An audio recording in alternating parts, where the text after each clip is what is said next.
Hello, everyone, and welcome to today's webinar, Cybersecurity Compliance Trends in 2022 and 2023 by Arthur Salmon, and I'm Richa. I'll be your host for the day. Before we get started, I'd like to go over a few house rules. For our attendees, the session will be in listen-only mode and will last for an hour, out of which last 10 minutes will be dedicated to Q&A. If you have any questions during the webinar to organizer or panelists, please post your query in the Q&A window. Also, if you face any audio video challenges, please check your internet connections or you may log out and log in again. An important announcement for the certificate of attendance. Participant needs to attend the complete webinar to qualify for the certificate of attendance. Participant should fill in the survey form in the attendee's thank you email and answer the 3 questions based on the webinar provided with the right answers within the same day.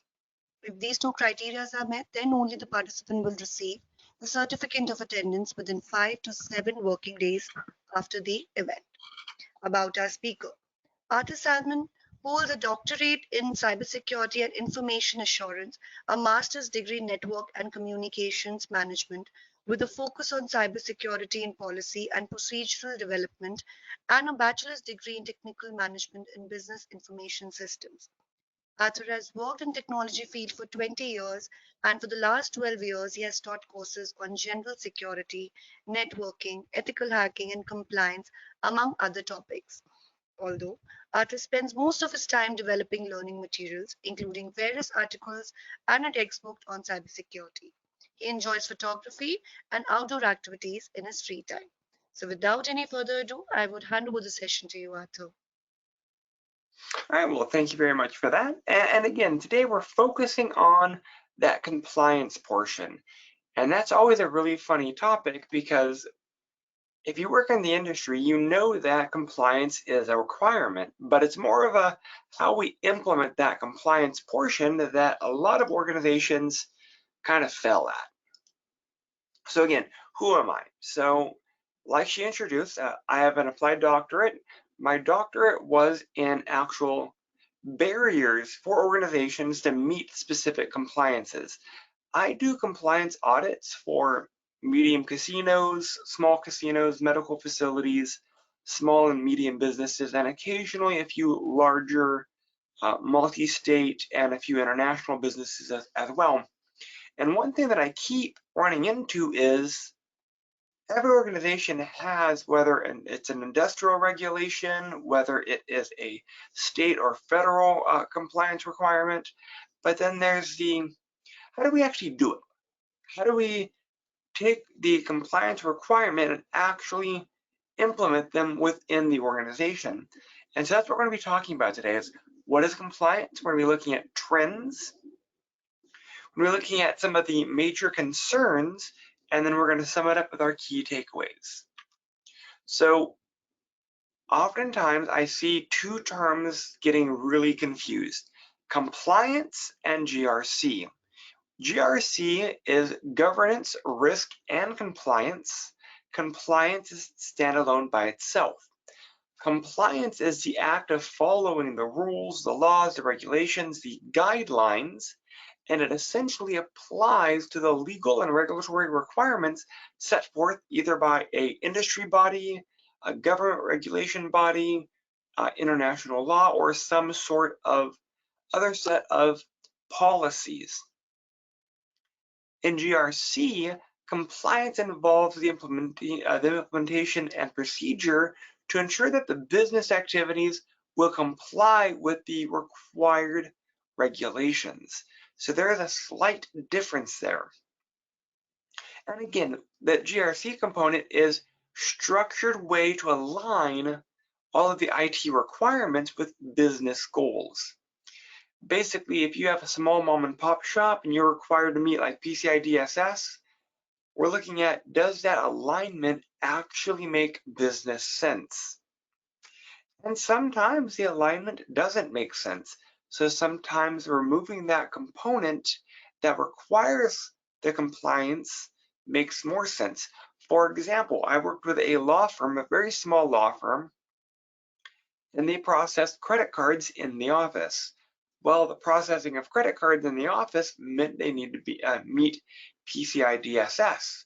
However, to actually meet the compliance was about a $350,000 investment in development for policy and procedural, for some other added network scanning, for some equipment, and they were only processing maybe 10 cards a month. So it didn't make a lot of cost sense to be able to process those cards in the office. So what we did was we went to a third party and said, oh, you want to process a credit card? Here is our website. You can process the website or process the payment card through this website as opposed to in the office. So instead, it would give them a tablet. They would go to the website. We mitigated our ability to process credit card. We pushed it to that third-party website so the company didn't have to do it in-house, thus not having to meet that $350,000 initial investment. So there are ways that to work with compliance. It's just a matter of, are we doing it? So before I move on to trends, I actually had an interesting story that I wanted to share, specifically in compliance. Oftentimes when I am brought in, the first thing I do is I ask for an NDA. I want a non-disclosure agreement between my client and myself, specifically so that I can't really talk specific details or give organizational details out. And oftentimes the organization doesn't feel these are necessary. But as we get into the motion, I have to explain, hey, I'm going to be going through everything in your organization. You want to be protected for anything that I may find. You don't want me to be able to talk about, specific items. And even then, the organizations still are very hesitant on their ability to give me an NDA. Last year, October-ish, I worked with a very large medical office, and they're actually one that did not want to do an NDA. I'm still not going to disclose, key indicators for them, but I can at least give you the generic scenario that was interesting in compliance directly. I don't manage their IT. I manage other services for the organization. So I was not involved with their HIPAA concern. Basically, they would buy iPads off of Amazon, typically used. They had a generic sign-in for all of their medical records and medical scheduler. Well, they signed in on this iPad. Everything was signed in, medical scheduler, their medical software for tracking photos, and then their actual schedule and record-keeping software was all signed in. Well, the iPad wasn't really keeping battery life. So the management team decided, let's return it. No wiping, no restoring the iPad. They just returned the iPad back to Amazon, and they just bought a new iPad. They went on with their merry way. Problem is, Amazon doesn't check the device. Amazon wasn't concerned with, hey, did you wipe it? They just got the returned iPad and they resold it. Well, they resold it to a 12-year-old in Colombia. This 12-year-old took this iPad when they got it, already signed in to the Apple account of the medical facility. The 12-year-old also then realized there's photos that are syncing to her iPad. All of the new medical photos that the office took auto-synced with that iPad. It was already signed in to all of the medical software, including the sync for all the medical photos.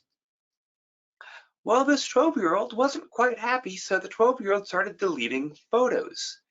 Data breach, first of all. Unauthorized disclosure of information for a medical nature to someone outside the organization. It was a huge data breach. Not only did this 12-year-old have access to the photos, they had access to the medical records for every client that was seen by this medical office. Because again, all of the sign-ins were not unique. All of the sign-ins were general, and the medical staff went ahead and stayed signed into everything. And then the 12-year-old started changing the schedule. So the 12-year-old started adding records because she was annoyed. Someone else was doing stuff to her iPad, so she wasn't happy. It took several months before the management team opted to even change the password. Management team knew that there was clearly something going on. So instead of disclosing it, either to their third-party IT company or to HHS, Health and Human Services, per federal guidelines, they opted to hide it, sweep it under the rug, and just ignore it. Well, it's been a few months, and they haven't been caught yet. The reason for this story is it goes with the trends that I want to talk about. The trends are there are new regulations pretty regularly throughout the compliance spectrum, whether we're dealing with California Protection Act, whether we're dealing with GDPR, whether we're dealing with new variations of PCI DSS for the payment card industry, whether we're dealing with HHS's HIPAA for our medical records, whether we're dealing with federal guidelines for educational records, FERPA, whether we're dealing with international compliance requirements, there are new regulations that our compliance officers have to keep in step with. That means the compliance officer normally is a dedicated individual because there's new compliances, new guidelines pretty regularly, so you have to have someone dedicated to stay on top of this. So the reason for the medical story was for the second point. The medical facility didn't want to think about that, hey, eventually we're going to get caught. Their thinking was, hey, we could sweep this under the rug and no one will need to know. But there are increased investigations and increased enforcement when it comes to compliance requirements. Another story is I'm dealing with a large cement and landscape company. They possibly had an email breach where they're roughly estimating 1% of their customer information may have been compromised. They don't know for certain. They just got a email from Rackspace, which is their provider, saying, hey, we had a security issue, some information may have been breached. Well, they immediately jumped into action. They immediately sent out data breach notification, letting all of their customers know, hey, this is a concern. You may not have been compromised. However, we are still letting you notify just because something may have occurred. There's a stark difference between the two companies. The medical facility, let's hide it. The landscape company was like, hey, we're not sure, but let's follow all of the guidelines and let's go ahead and do a data breach notification. Eventually, these data breaches, if it's an actual data breach, it will get found. It's just a matter of time. The medical facility, once they get found out, in reality, the primary owner, which is the doctor, if he was not complicit with the cover-up of the data breach, he's still responsible. He still owns the organization. Management acting on his behalf hid all of this. So they're looking at $3 to $5 million in fines.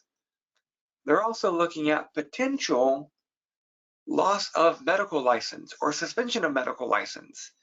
Because again, the doctor is responsible for all of the happenings underneath him. So the management team, sweeping everything under the rug, actually isn't doing the doctor any favors, nor are they dealing with any of their patients. They're not protecting any of them because there was clearly a data breach. This 12-year-old, who we assume actually is a 12-year-old, we don't know that for certain, had access to all of that information. So the trend is organizations are starting to realize enforcement is happening. We're not just willy-nilly like we used to be a few years ago, but enforcement is being stepped up. Auditors are being stepped up. There's also ethical concerns, not through just AI, but actual management and technical based ethical concerns. If I'm a manager and I hide it, if my leadership team doesn't know about it and something happens, who's responsible? Me or them? Or both of us? So there are ethical concerns that are popping up. Also, to what degree does the executive team know that a breach is actually occurring? That's a big one. If the executive team doesn't know of the regulations, are they responsible? So those ethical concerns are things that we need to actually look at.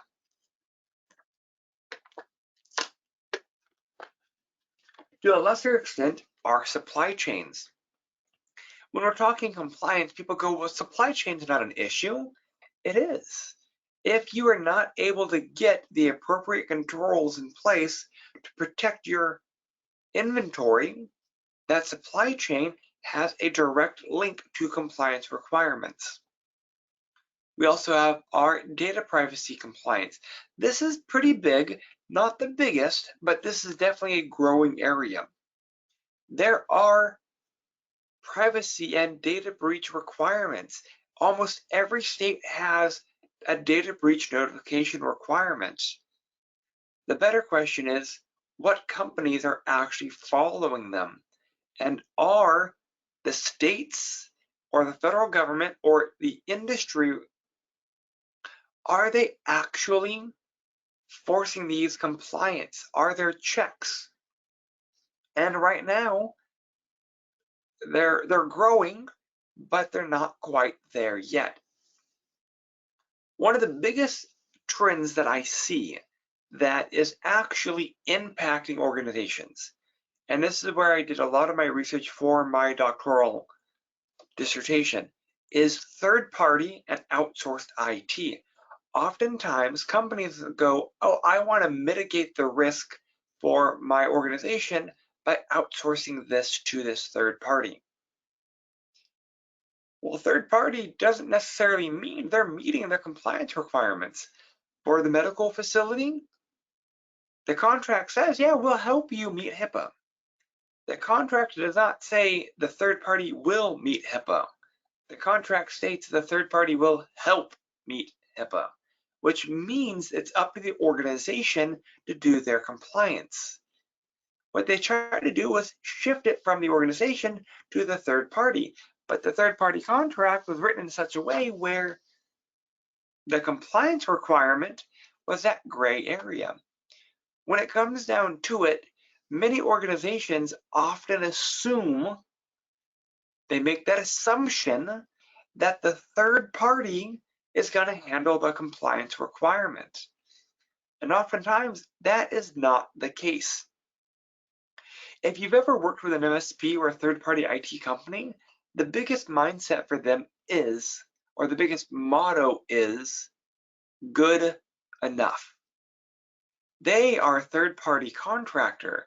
They don't have stake in the organization other than regular business. If, let's say, a large project comes in for the IT company, the IT company is going to do what's minimum required. They are not going to do best effort. They're going to do the minimum because, again, they're a third party, paid hourly, and most organizations are not going to pay above minimum requirement. One thing that is here that's implicit but not clearly stated is compliance is the bare minimum line. It is not the most secure. It's not, the top of the line. It is the threshold for being secure. And that is actually really scary because so many organizations go, I want to meet my compliance requirement, and that is it. Well, the issue is that's bare minimum. So you cannot really expect our third parties to go above bare minimum You can't expect them to meet the threshold of bare minimum if it's not in the contract. They're going to do what is contractually obligated because that's what they get paid for. If a worker for a third party goes too far above and beyond, they're not billing for that. They're not getting paid for that. So that's actually a loss of revenue for the third party. So third parties are actually pretty dangerous. And a lot of my background is HIPAA, so a lot of the compliance trends go back to either HIPAA or PCI DSS. What's interesting is with HIPAA, with that third party, the business agreement, the BA, and most medical facilities, unless it's a large hospital and the purchaser or they're in a purchase office, they don't actually write a business agreement. There is no BA for vendors. There is no BA for outsourced IT. Well, that's the responsibility of the organization to have a business agreement that outlines the appropriate security controls. Again, most of the organizations go, oh, well, that's the third party. That's the outsourced IT company's responsibility. It's not. It's the company's responsibility. And their failure to understand the compliance, that's the organizational's fault, not third party. So what are some of the trends? What are some of the concerns from these trends? So as we went through these trends, again, the data privacy, data breach, those are important ones. The third party and the outsourcing IT is probably the major one. So for general concerns, enforcement, the interesting part here is with GDPR, with federal medical, with HIPAA, with industry, PCI DSS, and a lot of states now requiring PCI DSS for payment cards, we're starting to see more enforcement. We're starting to see more state regulation and state guidance in enforcement. For California, for example, the US, there's more legislation coming through the pipeline to mimic the California Privacy Rights Act, CPRA. And that took effect January 1 of 23. The CPRA amends the California Consumer Privacy Act, the CCPA, which was established 5 years ago to protect California citizens. And that was kind of mimicking the EU's, the European Union's GDPR. Basically, it's about being able to figure out what's trackable data for a citizen and the sequential enforcement of those regulations. I live in Nevada. If someone from California comes to Nevada, Nevada has an obligation to meet certain guidelines. So a lot of Californians that are coming to Nevada, a lot of the California residents have the expectation of Nevada meeting both the CCPA and the CPRA, even though those are California state laws and California regulations. And I've worked with 3 medium casinos where we had to implement variations of the CCPA to meet California-based law because we are dealing with California residents, just like we had to meet certain components of GDPR for our European citizens that are visiting Las Vegas. So our compliance requirements aren't, oh, well, that's not my area because that's not my state or that's not my country. That's not true anymore. We have several non-Nevada state regulations that we still have to meet. So enforcement is one of the big ones. Notification is another one. Every state has a breach notification requirement, meaning the second I know about a breach, a very structured process has to happen. I know about the breach. I have to do data breach notification to everyone that may have been affected within a given time period. And I have to be either emailing or mailing out letters to everyone that could have been affected, which means I need to have either an email template or some form of letter template already ready to go. That way I could be sending them out. And this is time sensitive. And if I don't do the time requirement, I could get fined, or the organization that I'm working for could get fined. So data breach notification is growing.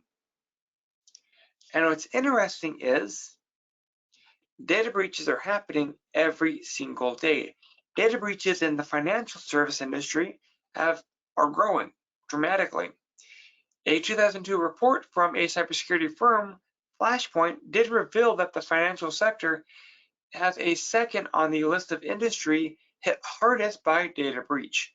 Banks were the most impacted, and according to the report, 79 financial services reported a data breach affecting over 1,000 clients or 1,000 consumers. That's a large number. 79 financial services. That's growing. Our medical facilities are under attack. Our key infrastructure are under attack.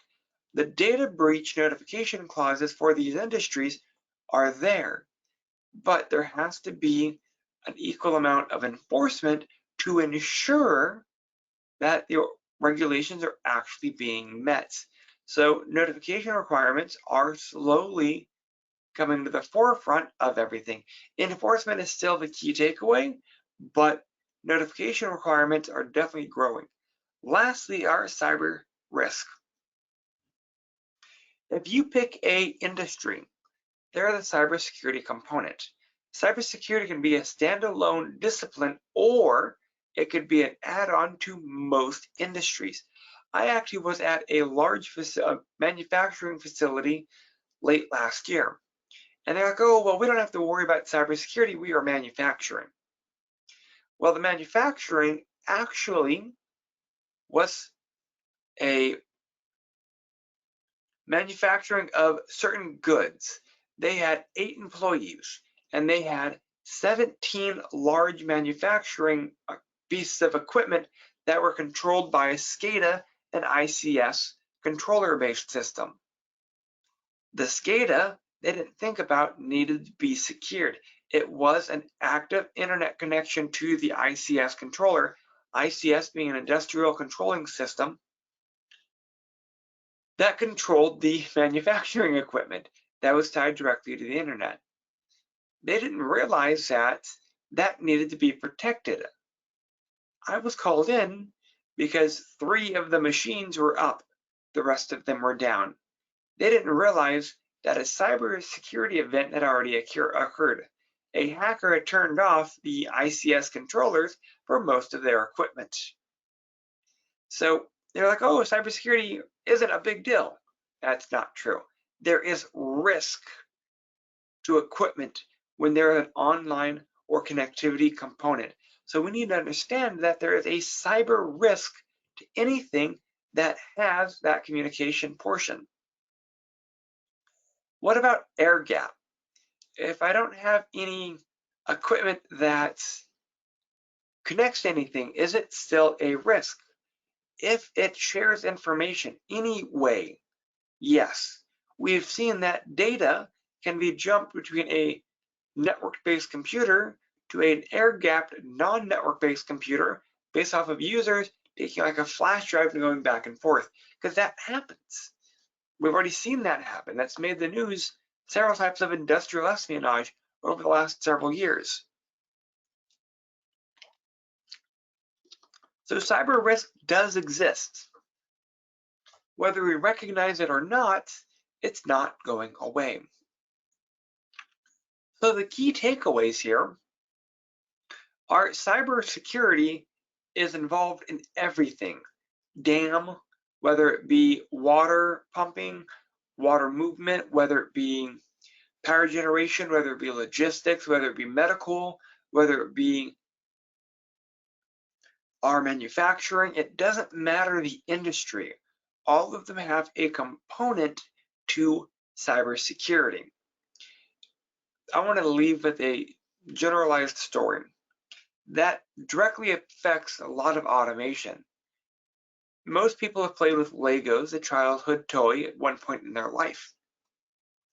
Legos are manufactured in one country at one facility, giant facility size of several large football fields.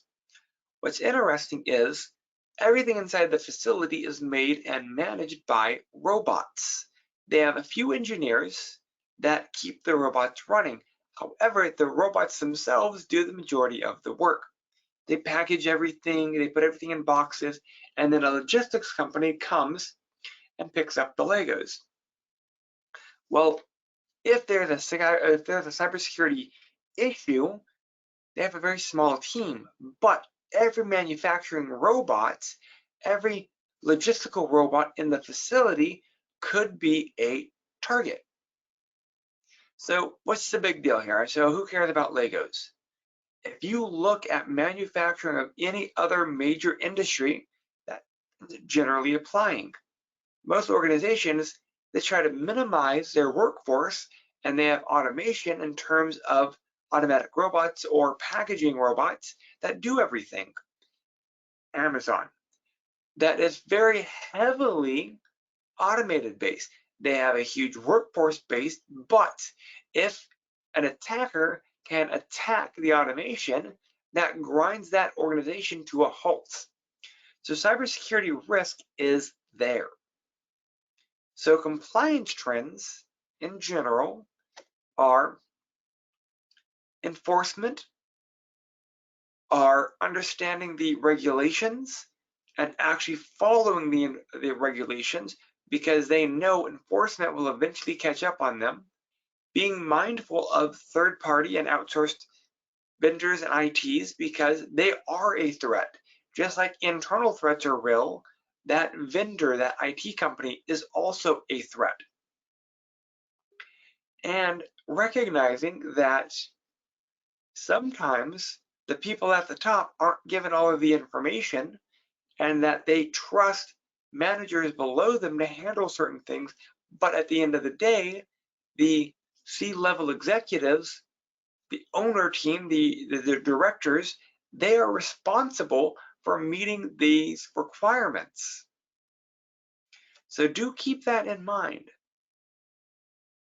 So actually, I was originally told I had 33 to 35 minutes, and I was told 40 minutes.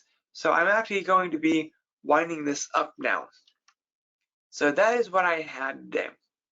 So do keep in mind that regardless of your role in your organization, compliance is not going away. Compliance affects every person from every area of the organization. Oftentimes people go, oh, well, user training, so my users can meet their compliance requirement.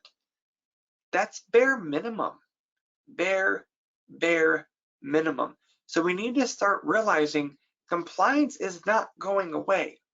The paperwork, the policies, the procedures, the administrative controls, those aren't going away. That's one area that we all hate to do. However, that is one area that is growing and the requirements are only increasing. And until we recognize that, hey, we have to keep this in the forefront of our mind, we need to actually make sure that we're following all industry and state and federal and international guidelines. We're in trouble. So again, that's all I had. So I want to thank you very much, and I will open it up to questions. So are there any questions? Yes, thank you so much, Arthur, for a wonderful session. It was a very interesting webinar, and we hope it was worth your time. For the attendees, if you're interested to know more, kindly take part in the poll that's going to be conducted now, and let us know your preferred mode of training, and we'll reach out to you. Now we'll begin with the Q&A. Arthur, the first question is, for security audit, which audit do you recommend? Is it ISO 27001? Lead audit or CISA system audit? So what's really interesting, and I actually had a large casino come to me and they're like, we want to meet ISO 27001 and 27002. Most businesses aren't meeting them. That's the the gold standard. Like that's the highest level standard. The problem is organizations are not putting the effort into doing them. I like the CSO audit method, but for the average organization, internal audits, mock audits are the way to start, because that internal audit actually will provide you clarification to what areas you need to address. And so many people are so focused on, hey, we have to have that external auditor come in, they have to verify. You don't need that. You can start easy with an internal, honest audit. And what I mean by that is to conduct the internal audit yourself and actually be honest with the results. You take that, you figure out where your gaps are, and then you adjust. You audit again, maybe in the next quarter, maybe the next year, but that gives you the insight. That way, when an actual auditor is required to come in, you have the paper trail showing that you're already doing the internal audits, and then it shows that you've identified gaps and that you have been adjusting your requirements. You've been adjusting how your organization actually handles these gaps. And guess what? That wins every time. An audit is just verifying that you're actually doing what you say you're doing. So the framework isn't necessarily as important in you actually conducting those internal audits. And that's the thing, is half the organizations that I work for, they never even started doing the internal audit. For meeting PCI DSS, great example. I worked with a medium-based casino. They knew they had to meet it. Their merchant kept harping on them. I was brought in and I had them meeting compliance day one. How did I do that? I asked very simple questions. Hey, here is a PCI DSS checklist. Let's run through this. The biggest hindrance, the biggest, roadblock was the risk assessment scan. I called the merchant. Hey, we're a medium client. How can we do this merchant scan? The merchant said, oh, we'll do it for you. Scan done. Merchant was taking care of it. We ran through the checklist. Merchant did their scan. We met the majority of the roadblocks for that PCS DSS checklist, all by starting to ask questions. We started to do an internal review. We found the areas, we adjusted, compliance met fairly quickly.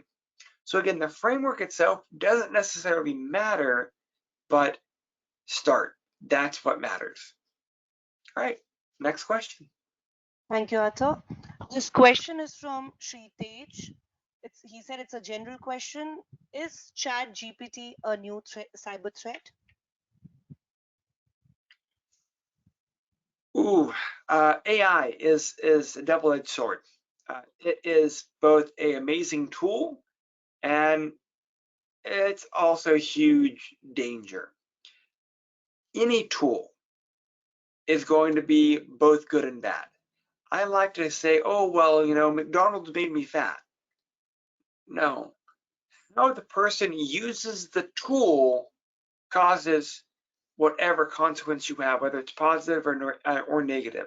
ChatGPT is the same thing. How an attacker or how a person uses it is what's going to identify it as a positive or a negative. AI development for offensive security is definitely going to be a dangerous tool because they can automate a lot of this. However, AI on the defensive side, on the blue side, is also then now generating new ways to protect themselves. So it really all depends on how the individual is using the tool, and that determines if it's good or bad. So ChatGPT, is it good? Yes. Is it bad? Yes. But how are you using it? And yes, it is also being weaponized. So we do need to keep that in mind. And it's not specifically ChatGPT, it's AI in general that is going to be the threat and also a positive. All right, next question. Thank you, Arthur. This question is by Christina. There remains no real indication of physical security around critical infrastructure. What is your recommendation for security around this as attacks increases? So it's funny because I live in Las Vegas, and we pulled a lot of the CISOs pre-October 2017, and physical security wasn't very high on their lists. For those that don't realize, October 2017, we had an active shooter. We had an active shooter threat at a large casino that then attacked and killed over 54 people.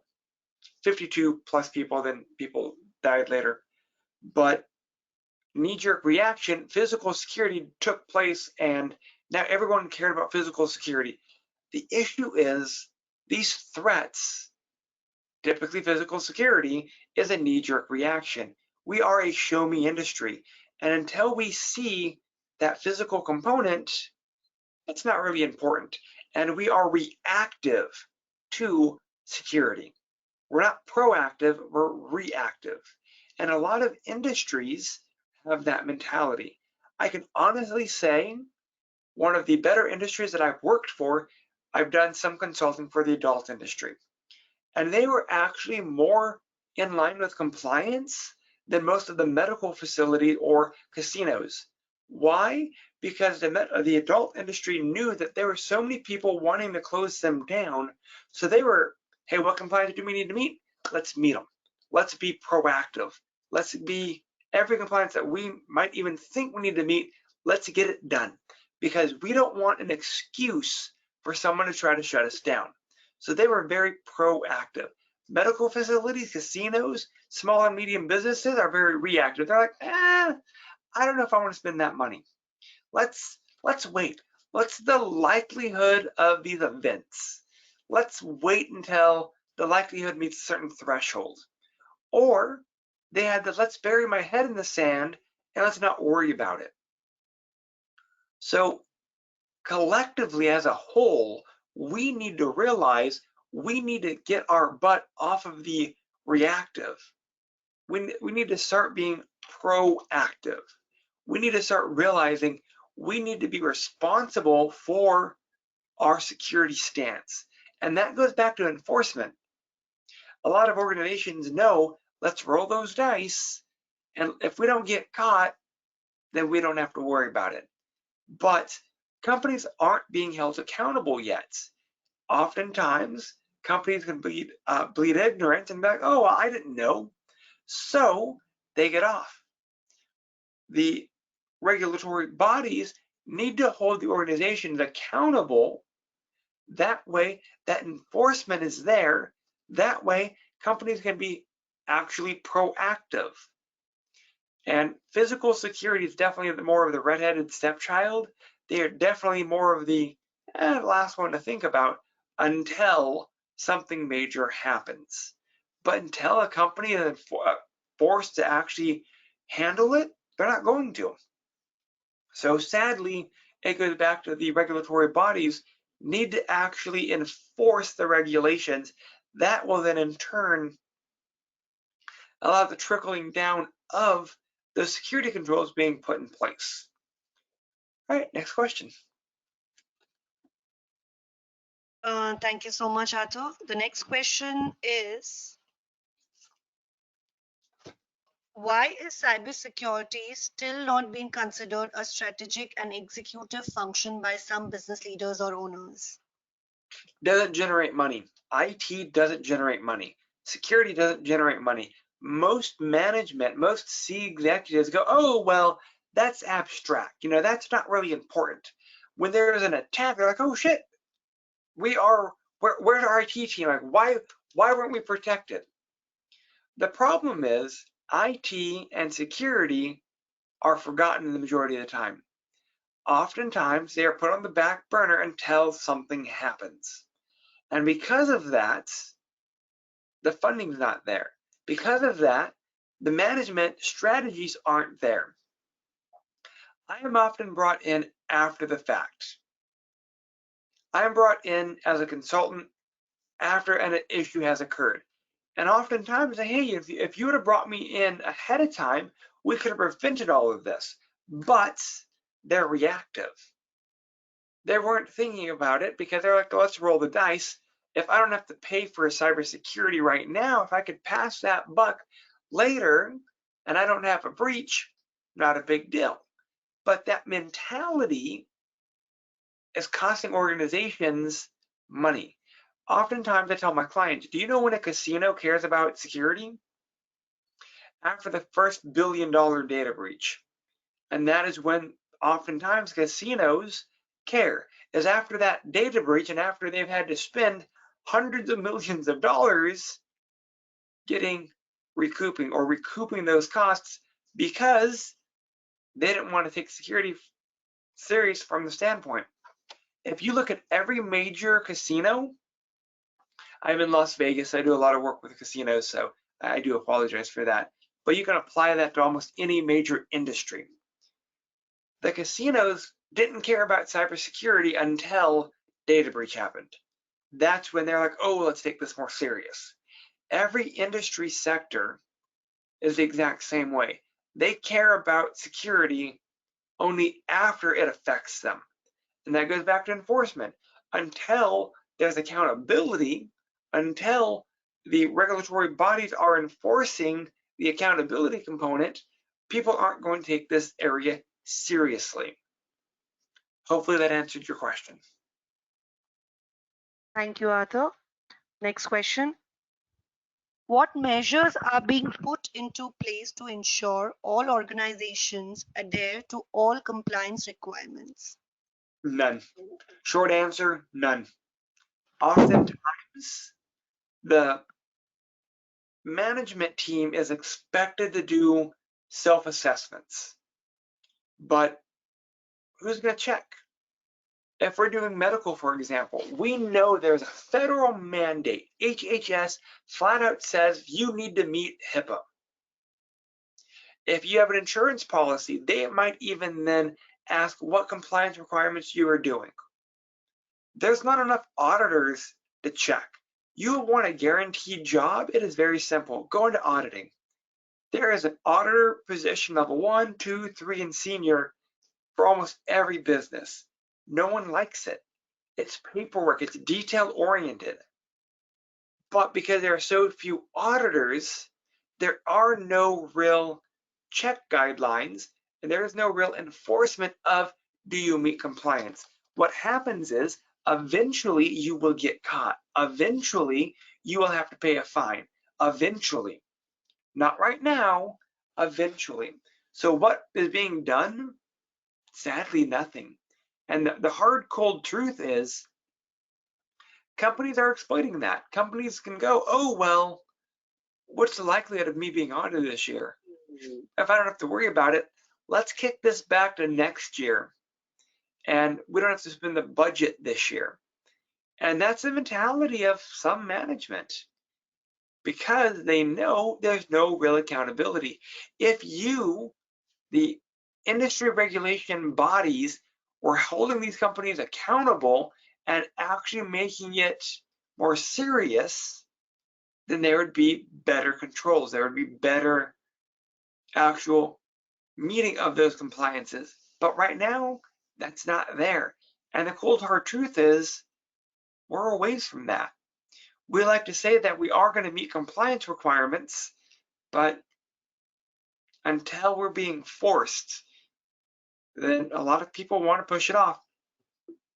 You can tell a good CIO from a bad CIO because a good CIO recognizes that even though the compliance requirement could be pushed off, they know that eventually they're going to run the risk of getting caught. So the good CIO says, hey, let's get it done now because that will minimize our risk. It will minimize our exposure now. The bad CIO will go, I only have X amount of budget. Let's wait till next quarter to tackle these security issues. So hopefully that answered your question. Thank you, Arthur. Before we take more questions, there's a poll which is going to be conducted now for the attendees. They can take part and reach out to us.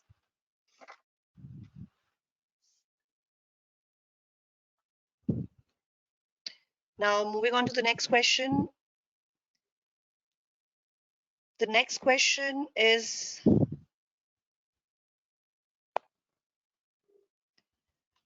what are the best prevent mechanism for major cyber attacks in year 2022? So the best way to prevent a cyber attack in 2022 or 2023 is honestly mock audits. What I mean by that is actually go through your infrastructure, actually go through your administrative controls, your technical controls, your logical controls, your physical controls, and let's see where those gaps are.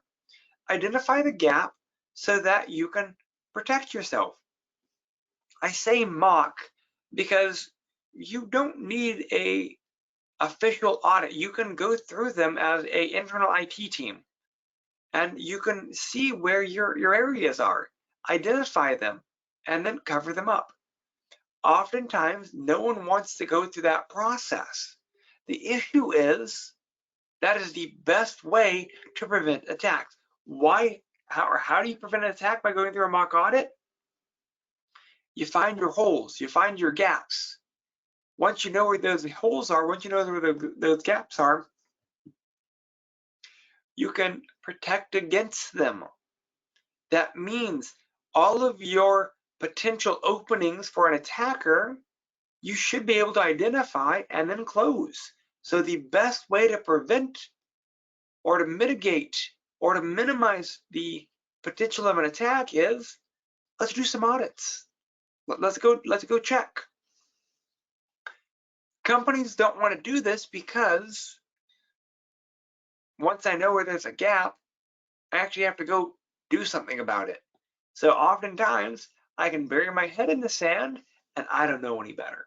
And what I mean by that is I worked with a medium casino and we did a audit, we did a risk assessment, and we found their phone server had been infected by a foreign national company. And they were routing 90% of their phone calls through this phone server. The casino was paying $2,000 a month. 1,800 of that was bills for the foreign national organization. The casino was willing to pay the $1,800 extra so that they could just be ignorant about it. If they knew about it, they'd have to fix it. And that was more money that they weren't willing to spend. So it's easier just to ignore it. So the best way to be protected in 2022, 2023, very simple. Do a mock audit, find your gaps, do something about it. Hopefully that answered your question. Thank you, Arthur. We'll take two more questions. The next question is,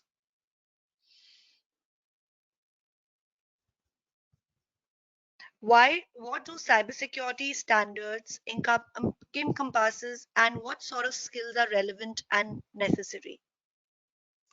So what's really interesting is cybersecurity is so broad. What skills are necessary? A willingness to learn, a willingness to try, a willingness to grow. I can say technical skills, like you need to learn network mapping or you need to understand reconnaissance. No. In reality, you need to have the skills that allow you to adapt to situations, to think critically, to learn, and if you don't know something, go explore. If you don't have those base skills, the other things don't matter. You knowing reconnaissance doesn't help you if you are doing auditing. We like to say cybersecurity, but in reality, what does that mean? Cybersecurity is a broad umbrella. Cryptography, offensive security, infrastructure, auditing, secure coding. all of them are pretty unique silos underneath the cybersecurity umbrella. So there are no specific skills between all of them. The soft skills that are between all of them, again, critical thinking, your ability to adapt to complex situations, your ability to actually learn to figure things out, those are skills that are going to serve you in all areas. Those are, I think, the more important skills because everything else you can pick up. But if you don't have a willingness to learn or to grow, you can't pick that up.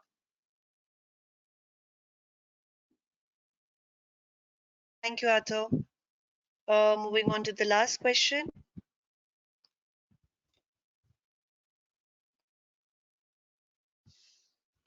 Please explain what are minimum requirements about cybersecurity team depends on the business complexity.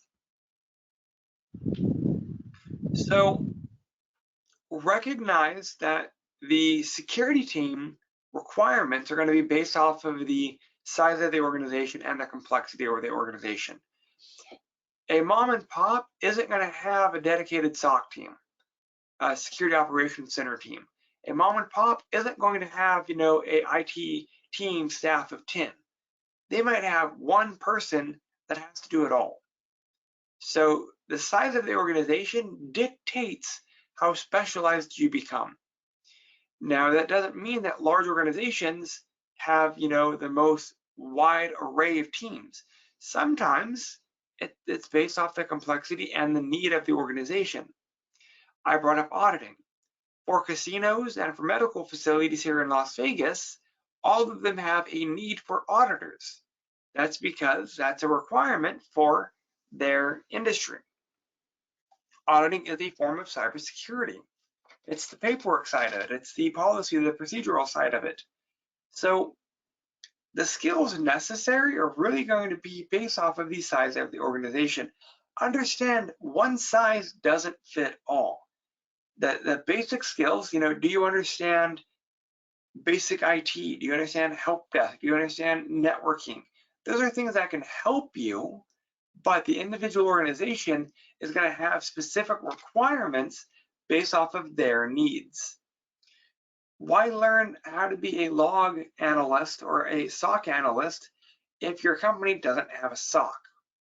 It wouldn't make sense. And why would your company not have a SOC? Could be size. It costs money to have some of these roles. So recognize that the organizational structure and the organizational complexity drives how large their IT and their support team could be. So again, hopefully that answered your question.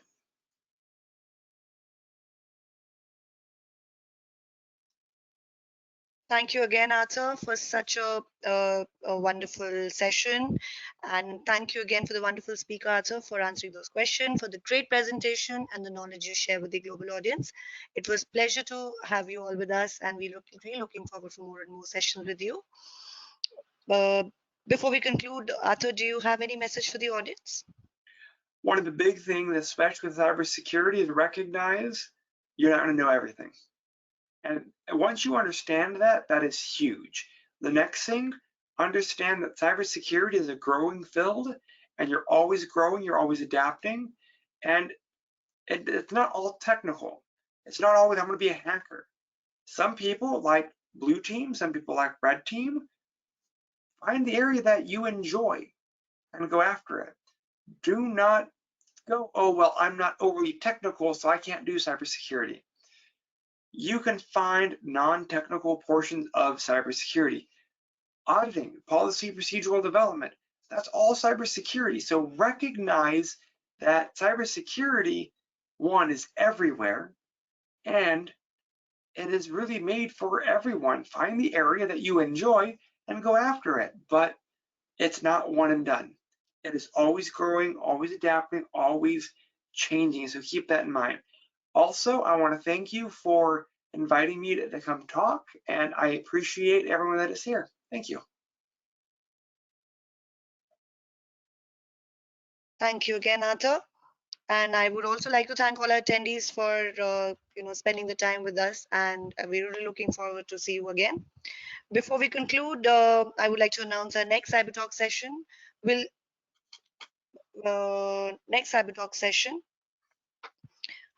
the most in demand entry level cybersecurity for 2023 and beyond, which is scheduled on 28th February 2023. The session is an expert presentation by Vandana Murma. To register, you can log on to our website www.eccu.edu/cybertalks. The link is given in the chat section. Hope to see you all on 28th February. And with this, we'll end the session now, and you all may can disconnect the line. Thank you, Arthur, for your time. Pleasure having you with us. Thank you for having me. Thank you. Have a great day. You as well. Bye-bye.